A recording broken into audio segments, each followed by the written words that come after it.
guys, so this is a finished look of this unit right here. Very cute and very simple. So I did the install today a little bit different. Usually I'll cut the lace off first and then glue it down, but today I used the Even Wonder lace spray just to adhere this unit down, guys.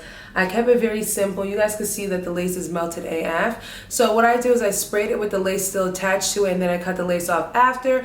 When you cut the lace off after, you get a little bit of that white cast. But all you have to do is just go back in with a little bit more of the Even Wonder lace and just, you know, put some on top of it after, and it looks very, very flawless. So this was a very easy install, guys. This unit is very pretty. Shout out to Yolissa Hair Company for sending me this unit, guys. This is the color P4/613 Bodywave. So this is straight out the pack, guys. I basically just cut layers in the front of it, left the middle part style, and this is what it's giving.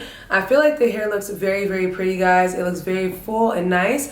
This is a 13x4 HD lace front wig, so you guys can see the lace looks very impeccable. That's why it was easy for me just to spray this unit down and install it, just because I knew that I just needed to get a little bit of a meltdown, and then I was good to go.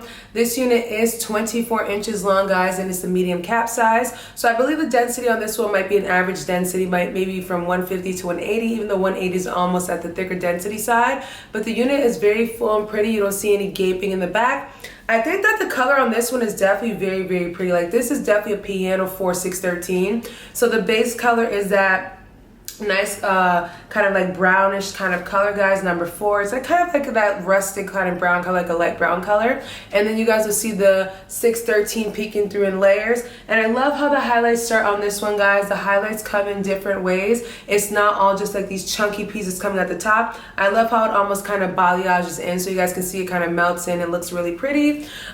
With this one, like I said, it is a Bodywave texture, so I didn't feel necessary for me to do anything like straightening. I thought, let me go ahead and take it straight out the pack, run my hands through it so you guys can kind of see how pretty this unit is. I did go ahead and run the straightener through the front pieces just to give me like a little bit of a bounce. Obviously the layers are very light. I only did the layers right up into here so that you guys can kind of see how it frames my face. This is like my go-to type of look lately, like a middle part with layers. I just feel like it looks so cute, so fresh, so fun, and it's very simple to do. You're literally just framing your face. My layers usually stop about right here. This is more of a longer version today, but I went with it just because it's 24 inches long, and I wanted the color to really come through in this area right here, so you guys can kind of see how it's just, you know, it's just Barbie. Like, it's giving pretty much Barbie vibes right here. So I'll turn around and show you guys what the back looks like. Overall, this unit is very, very pretty, guys. It is a nice texture, nice density, has a lot of volume. Bodywave always has a lot of volume, and a good thing about Bodywave is once you curl it, it keeps the style. So you always have like this everlasting Bodywave effect, and I just absolutely love it. As usual, hopefully you guys enjoyed today's video. I'll go ahead and leave a link down below for this unit, including a coupon code. Hopefully you guys enjoyed everything I had to show you guys today in today's hair video, and hopefully you guys get the Barbie vibes from this unit, because it's definitely giving Black Barbie vibes. So guys, I will catch you guys in a later one. Bye.